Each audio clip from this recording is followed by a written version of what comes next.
She is pushing through a crowd. Udon and Apos, T know her name. The text doesn't and Apos, T give it. What you know is that she has been sick for 12 years, that she has spent every coin she had on doctors, and that every single one of them made her worse. You know she is not supposed to be here. The law is specific on this point.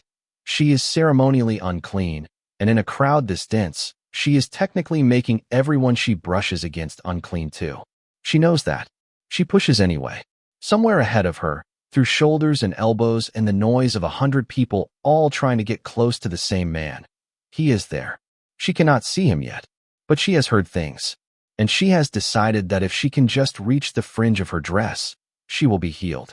We will come back to her, because what she does in that crowd, that single act, that one reach, is one of the purest pictures of biblical faith in the entire New Testament. But first, we need to talk about a word. Because the word that your Bible translates as in quote, faith in quote, does not mean what most of us have been taught it means. This is not a video about believing harder. This is not a video about suppressing your doubts until they go away. This is not a video about mental willpower dressed up in religious language.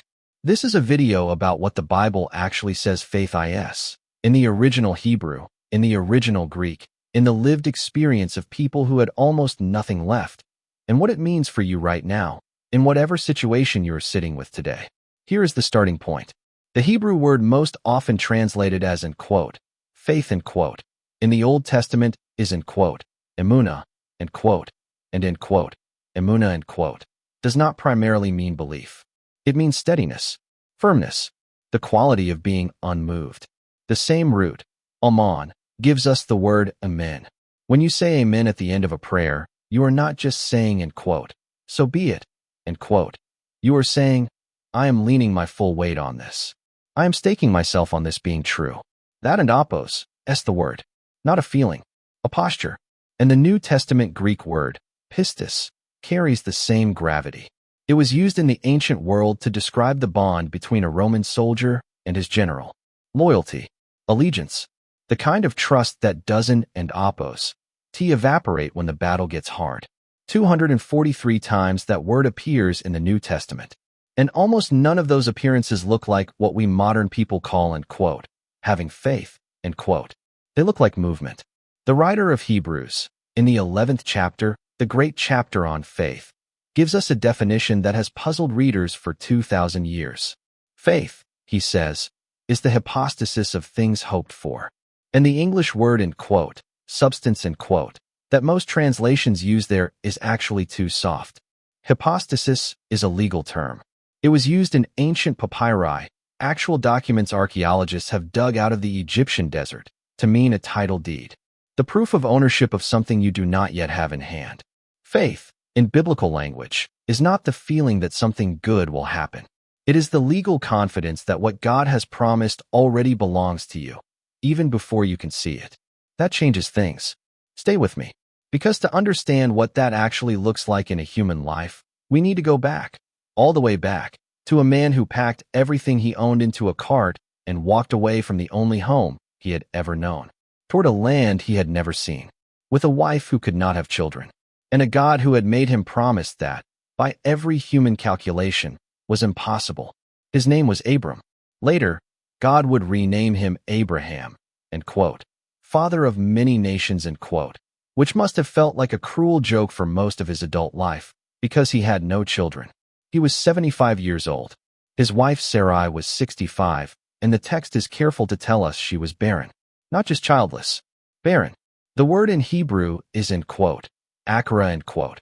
It carries the meaning of something uprooted, something removed at the root. There was no medical path forward. There was no natural possibility remaining. And into this situation, God spoke. End quote.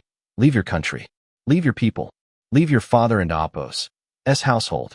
Go to the land I will show you, end quote. No map. No coordinates. No arrival date.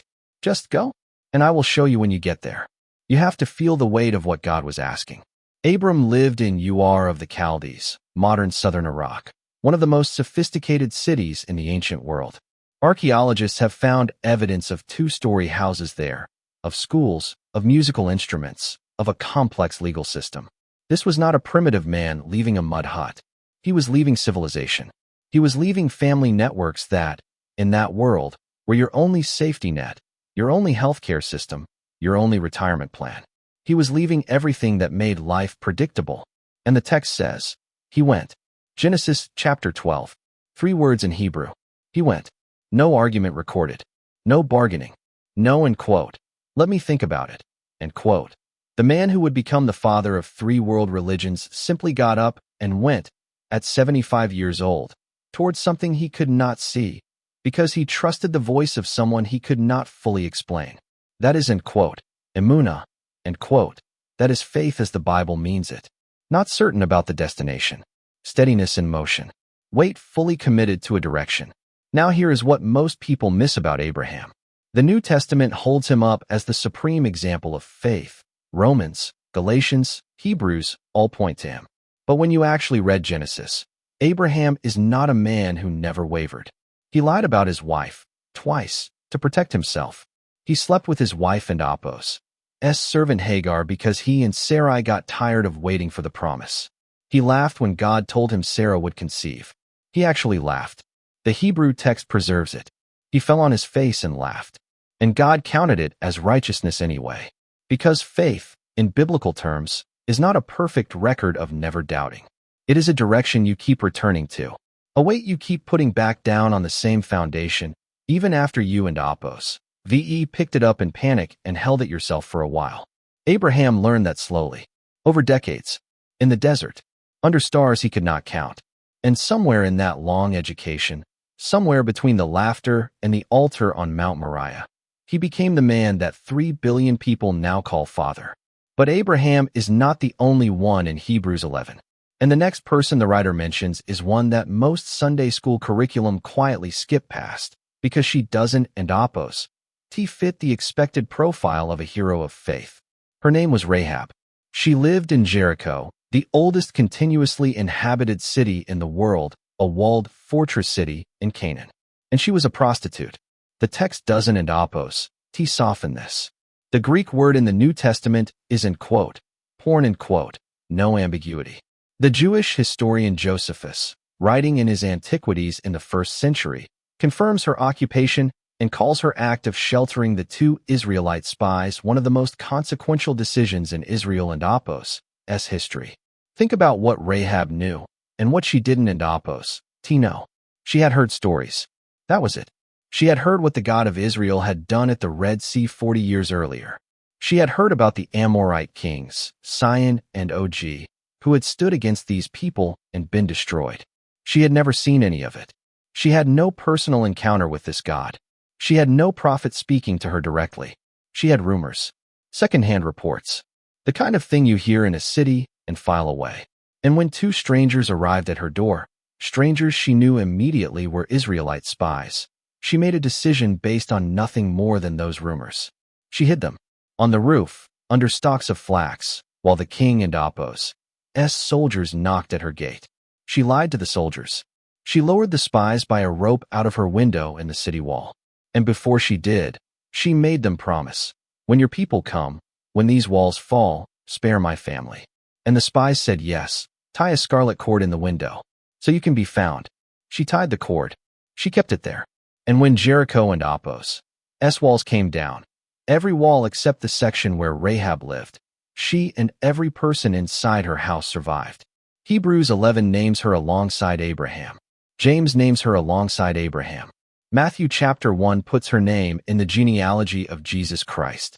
A Canaanite woman, a prostitute, a person who had every social, religious, and ethnic reason to be excluded from the story of God and Apos' faithfulness. And she is there, right in the bloodline, because she heard something and she acted on it.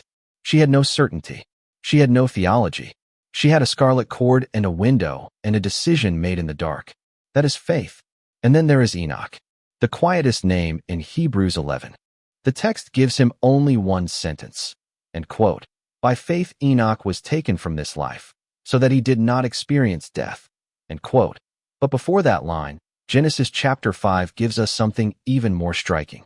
In a chapter that is essentially a list of names and death dates, he lived, and he died, and he lived, and he died. Enoch and Apos' entry breaks the pattern. It says he, end quote, walked with God. End quote. The Hebrew word is halak, to walk alongside, to keep pace with, to accompany someone on a long road. Not a sprint, not a dramatic moment, a walk. For 365 years, the text says, Enoch walked with God. There is something deeply human in that. Most of us are not living in dramatic faith moments. Most of us are not hiding spies under flax or walking away from civilization toward a promised land. Most of us are walking, day after day, in ordinary circumstances, with an ordinary amount of certainty. And the writer of Hebrews holds Enoch up as a hero not because of what he did, but because of how long he kept walking. Sustained, quiet, daily faithfulness. It counts. It has always counted. Here is what 3 stories, Abraham, Rahab, Enoch, have in common. Not one of them had complete information. Not one of them was certain of the outcome. Not one of them waited until they felt ready. They moved with what they had, toward what they trusted, and the steadiness of that movement, that emunah, is what the Bible calls faith. Now we are about halfway through this story, and I want to ask you something before we keep going. If you have found something here that is shifting the way you think about faith, if the weight of these stories is landing somewhere real, would you consider subscribing? This channel exists to take the Bible seriously and take you seriously. No performance, no easy answers, just the text, opened up as carefully as we know how. Hit subscribe if that and Oppos. That's the kind of thing you want more of. And drop a comment below. I want to hear which of these 3, Abraham, Rahab, or Enoch, you connected with most, and why. Because we are not done. There is a man in the upper room who history has treated very unfairly. And there is a woman in a crowd who is about to do something that will stop Jesus mid-sentence. We are getting to both of them. The church has been unfair to Thomas. For 2,000 years, we have called him, end quote, doubting Thomas, end quote, as if doubt were the defining fact of his life, the single thing worth remembering about a man who, according to ancient church tradition, carried the gospel all the way to India and died there with a spear through his body. We took one moment from one evening in one upper room and made it his entire identity. Here is what the text actually says about Thomas. Earlier in John and Oppos' gospel, before the resurrection, before the upper room, Jesus announces that he is going back to Judea. His disciples push back hard. Rabbi, they say, the Jews there were just trying to stone you, and you want to go back? The situation is dangerous. The mood is fearful. And Thomas, this man we call a doubter, looks at the other disciples and says, end quote, let us also go, that we can die with him. End quote. That is not a coward and Oppos' line. That is not the line of a man who struggles to commit. That is the line of someone who has decided that wherever Jesus goes, he goes, even if it costs him everything. Thomas was not a doubter by nature. Thomas was a realist. He needed things to be true before he staked his life on them. And when he was certain, he was all the way certain. So when the resurrection happens, when the other disciples come to him breathless and wide-eyed, saying, end quote, we have seen the Lord, end quote, Thomas does not collapse in bitterness or cynicism. He stands still. The Greek word translated as, end quote, doubt, end quote, in his story is, end quote, distazo, end quote, to stand in 2 places, to be pulled in 2 directions at once. Thomas is not rejecting the resurrection. He is standing between what he hopes is true and what he cannot yet verify. He is being honest about where he actually is. And here is the part that undoes me every time I read it. Jesus comes back, specifically for Thomas. He walks through locked doors. The text makes a point of this, and he goes straight to the man who said he needed to see the wounds. He does not read Thomas. He does not say, end quote, your faith was insufficient, end quote, or, end quote, you should have believed the others, end quote. He says, end quote, put your finger here. See my hands. Reach out your hand and put it into my side. Stop standing in 2 places. And believe, end quote. He gave Thomas exactly what Thomas said he needed. And Thomas, the realist, the loyal one, the man who said, let us go and die with him, collapses. My Lord and my God. 8 words. The highest confession of Jesus and Oppos' identity in all 4 Gospels. Not from Peter, not from John, from Thomas, the man we call the doubter. Pay attention to this, because what Jesus did with Thomas is what he does with human beings who are honest about where they stand. He does not punish the honesty. He meets it. He walks through locked doors to find the person who is standing still, standing in two places, unable to move, and he makes the next move himself. Faith is not always the dramatic leap. Sometimes faith is simply staying in the room, staying honest, staying present to the possibility, even when you cannot yet say yes to it with your whole body. Thomas stayed in the room, and Jesus came to him there. Now here is a man who didn't and Apos, stay in a room. He built one. Noah and Apos' story is, on the surface, familiar to almost everyone. The ark, the animals, the flood. But strip away the flannel board version you learned as a child, and look at what Hebrews 11 actually says about him. And quote, "By faith, Noah, when warned about things not yet seen, in holy fear built an ark to save his family. By his faith he condemned the world and became heir of the righteousness that is in keeping with faith." End quote. Things not yet seen. That sentence again. The same phrase from the definition of faith in Hebrews 11 verse 1. The substance of things hoped for, the evidence of things not yet seen. Noah did not build the ark after the rain started. He built it before a single drop had fallen. The ancient rabbinical tradition, preserved in texts outside the Bible, holds that Noah preached to his generation for approximately 120 years while he built. 120 years of people walking past a massive wooden structure going up in a field, of neighbors laughing, of children growing old enough to laugh too, of an entire culture dismissing one man and Apos' warning as the obsession of someone who had lost his grip on reality. And Noah kept swinging the hammer. There is a particular kind of grievance in that. The grievance of sustained conviction in the face of sustained mockery. The grievance of being certain about something no one around you will believe. If you have ever tried to hold on to something true in an environment that treats it as foolish, if you have ever felt the loneliness of believing what the people around you have stopped believing, then you know something of Noah and Apos' life. He didn't and Apos' have a crowd cheering him on. He did not have a movement behind him. He had gopher wood and pitch and a word from God and 120 years of mornings where he had to choose, again, to trust that what he had been told was true. Here in Apos', that's what most people miss about Noah and Apos' faith. It was not the building of the ark that required the most faith. The ark, once started, had a logic to it. Each plank that went up was evidence that the project was real, that the work was working. The hardest act of faith in Noah and Apos' story was the first morning. The morning before any wood had been cut. The morning when all he had was a voice and a warning and no evidence at all. And he went out and started anyway. That first step, that first swing of the tool, before anyone could see what he was building, before he could point to anything and say, "Look, this is what I am doing, this is why." That is where faith lives, not in the completed ark, in the first swing. Martin Luther understood this. The man who would ignite the Protestant Reformation spent years tormented by the word and quote, righteousness and quote, in Paul and Apos' letter to the Romans. He read it as a legal verdict, God and Apos' standard that he could never meet. He fasted, he confessed, he did everything a devout monk of the 16th century was supposed to do to earn God and Apos' approval. And the word still felt like a wall.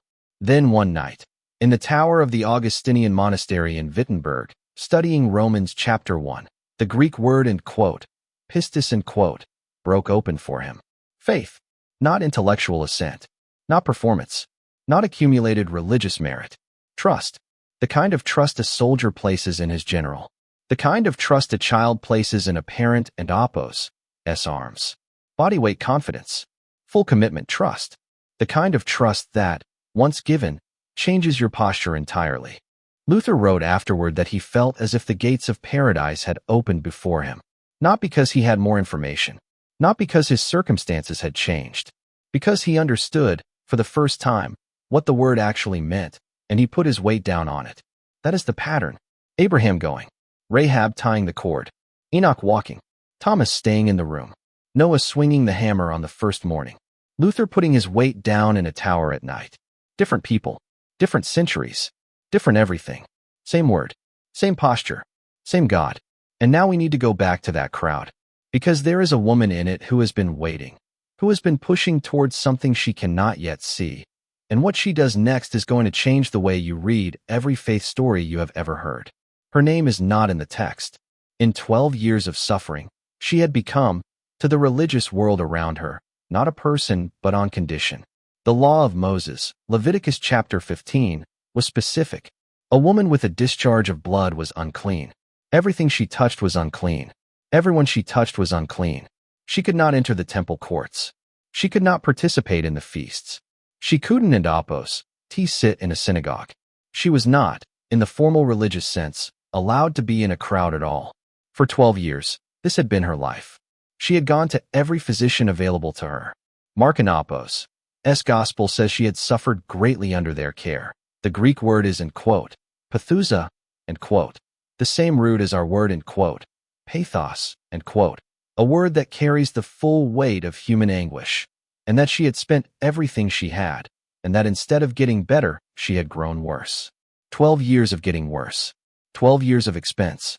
12 years of being told, in one way or another, that there was nothing more to be done. And then she heard something. We are not told exactly what she heard. The text doesn't endopos, preserve the specific rumor, the specific story, the specific moment when something shifted in her. What we know is that she heard enough. Enough to get up. Enough to push into a crowd she was not supposed to be in, toward a man she had never spoken to attempt something that, if it failed, would expose her illegal presence and humiliate her publicly. She had no appointment. She had no introduction. She had not sent a word ahead. She had no plan beyond this. If I can just touch the fringe of her dress, I will be healed. Now here is the part that requires a closer look. Because the word fringe in your English Bible is doing very little justice to what she actually reached for. The Greek word is kraspedon, in the context of a first-century Jewish man. This refers specifically to the tzitzit, the knotted tassels on the four corners of a Jewish prayer shawl, worn in obedience to the commandment in Numbers chapter 15. These tassels were not decorative. They were covenantal. Each knot and thread was tied according to a specific pattern that encoded, in physical form, the 613 commandments of the Torah. A devout Jewish man wore these fringes as a living reminder of his obligation to God and Apos' law. She didn't endopos, grab at his sleeve. She did not touch his shoulder in the press of the crowd. She reached, specifically and deliberately, for the most sacred part of his garment. She knew exactly what she was doing. And this is where it gets remarkable. The power goes out of Jesus before he turns around. Read the text carefully, Mark chapter 5, Luke chapter 8. Jesus stops walking. He says, "Who touched me?" The disciples, slightly exasperated, point out that the crowd is pressing against him from every direction. Dozens of people are touching him. But Jesus knows that something has happened. That power, the Greek word dunamis, the same word from which we get dynamite, has gone out of him. Not taken, released, in response to something. He turns. He looks. And a woman who has spent 12 years trying to be invisible falls at his feet, shaking, and tells him everything. And Jesus, the man that the religious establishment of his day treated as the final authority on who was clean and who was unclean, who was in and who was out, looks at this woman who has just made him ceremonially unclean by touching him, and he says, daughter, daughter, not woman, not you, daughter. The only time in all four Gospels that Jesus addresses anyone with that word. A word that does not create distance. A word that names a relationship. A word that says, you are not a condition. You are not a case. You are not an interruption. You are mine. Your faith has healed you. Go in peace and be freed from your suffering. Now hold everything still for a moment. Because there is something in this story that overturns almost every assumption we carry about how faith works. She was healed before Jesus spoke. She was healed before he turned around. She was healed the moment she touched the fringe, the moment the action was complete, the moment she had fully committed her weight to what she believed. He confirmed it later. He named it later. He blessed her afterwards. But the healing itself, the actual transfer of power, happened in the reaching. Faith moved first. Jesus responded to it, not the other way around. Think about what that means. This woman did not approach Jesus with certainty. She could not have been certain. She had been let down by every person she had trusted her health to for 12 years. She approached him with decision, with direction, with the last reserves of a person who has run out of every other option and has chosen, in that emptiness, to put her weight on one more thing. The writer of Hebrews calls faith and quote, hypostasis and quote, a title deed, a legal document proving ownership of something you do not yet have in hand. She held that title deed in her body before she ever pushed into the crowd. And the moment she acted on it, the moment she stopped holding the document and actually walked through the door it represented, the thing it promised became real. Here is the bridge I want you to feel. You have been in the dark. Maybe not literally, but you know the feeling. The moment when you are standing in a room you cannot see clearly, and there is a chair somewhere in front of you, and you need to sit down, and you cannot verify that the chair is solid until you commit your weight to it. You cannot half-sit. You cannot test it with one cautious foot. The moment of faith is the moment your full weight leaves the floor. That is it. That is the whole thing. That is what the Greek word in quote, pistis in quote, is pointing at. Not the feeling you have before you sit, not the theological confidence you carry about the flesh and apos, s construction, just the moment. Weight off the floor. Full commitment. No going back. The bleeding woman and apos, s weight left the floor the moment she pushed into that crowd. Abraham and apos, s weight left the floor the moment he packed the cart. Rahab and apos, s weight left the floor the moment she tied the cord. Noah and apos, s weight left the floor the moment he swung the hammer on the first morning. Thomas and apos, s weight left the floor the moment he said in quote, my Lord and my God in quote, and meant it with his whole body, not just his mind.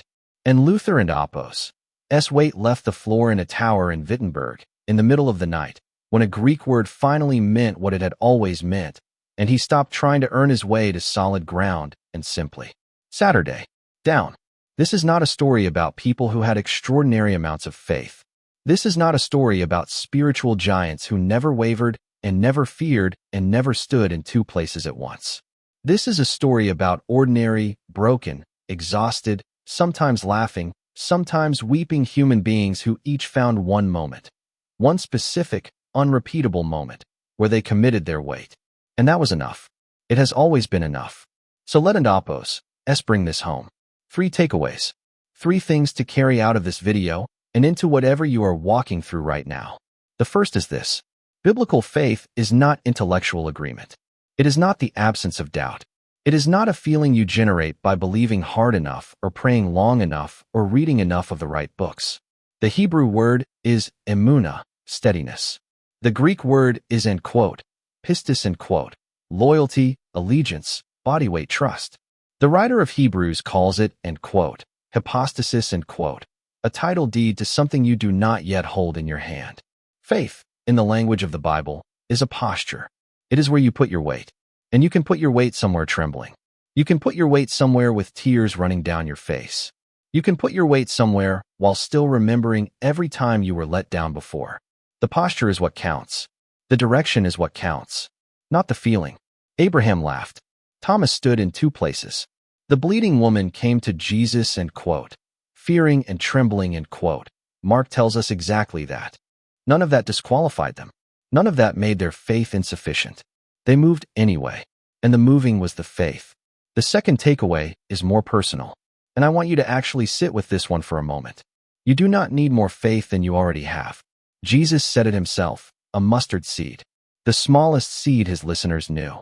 He did not say, when your faith grows large enough, when your doubts shrink small enough, when you have resolved every theological question you are carrying, then you can move. He said, the size of the seed is not the point. The planting is the point. The mustard seed does not become a tree by sitting in your hand and growing larger before it goes into the ground. It becomes a tree by going into the ground. Small, unimpressive, maybe even trembling in someone and Apos' palm. And then, in the ground. Committed. And from that commitment, everything else follows. You have enough faith to take one step. You have enough faith to tie one cord in a window. You have enough faith to swing the hammer once, on the first morning, before anyone can see what you are building. That is all that is being asked of you right now. Not the completed ark. Not the promised land already in view. Not the walls already fallen. Just the first step. Just the cord. Just the swing. The faith you have right now, small, uncertain, maybe a little bruised from previous disappointments, is enough to begin with. It has always been enough to begin with. And the third thing, the one I want to leave sitting with you after the video ends. The bleeding woman pushed through a crowd she was not supposed to be in. She broke a religious law to get close to someone she had only heard about. She reached for the most sacred part of her garment with shaking hands and a heart that had been broken by 12 years of hope deferred. And before he even turned around, before he spoke a single word to her, she was healed. Because faith, when it finally moves, does not wait for permission. It does not wait for conditions to be ideal. It does not wait until the crowd clears or the law changes or someone in authority gives it the signal. It pushes. It reaches. It commits its weight to what it believes is true, and it discovers, in the committing, that the thing it believed was truer than it knew. Jesus called her daughter. In a crowd. Out loud. In front of everyone. He did not quietly patch things up and send her home before anyone noticed. He stopped the whole procession. He was on his way to raise a dead girl, and he stopped to make sure this woman knew that what had happened to her was not a lucky accident, was not a stolen miracle, was not something she had slipped past him when he wasn't looking. He wanted her to know that he had felt it, that he had turned toward it, that he had named it, that she was seen. You are seen. Whatever crowd you are pushing through right now, whatever makes you feel like you are not supposed to be here, like you have used up your chances, like the people around you have no idea what you are carrying, he feels it when you reach. He turns toward it. Every time. That is what faith actually means in the Bible. Not certain. Not performance. Not a feeling you have to manufacture and sustain on your own. A reach. A step. A cord tied in a window. A hammer swung on the first morning. A weight. Your actual human weight with all its fear and history and exhaustion. Committed to the only foundation that has never, in the entire record of human experience with God, given way beneath anyone who trusted it. Before we go, I have a question for you, and I genuinely want to know the answer. Which of these people describes where you are right now? Are you Abraham, called towards something you cannot see yet, trying to decide whether to go? Are you Rahab, on the outside of the story, wondering if there is a place in it for someone like you? Are you Thomas, standing in two places, honest about your uncertainty, waiting for something that makes the next step possible? Are you Noah, swinging the hammer in obscurity, sustained by a word that the people around you have stopped believing? Or are you the woman in the crowd, out of options, out of money, out of time, reaching for something with the last of what you have? Tell me below. I read every comment. And if this opens something for you today, if the weight of these words landed somewhere real, share it with someone who needs to hear it. Because somewhere out there, there is a person standing in a dark room, hand reaching for a chair they cannot see, needing to know that the chair is solid. It is solid. It has always been solid. He didn't endopos. He asked for certain. He asked for movement. And every time, in every century, in every language, in every impossible situation the human story has managed to produce, movement has been enough.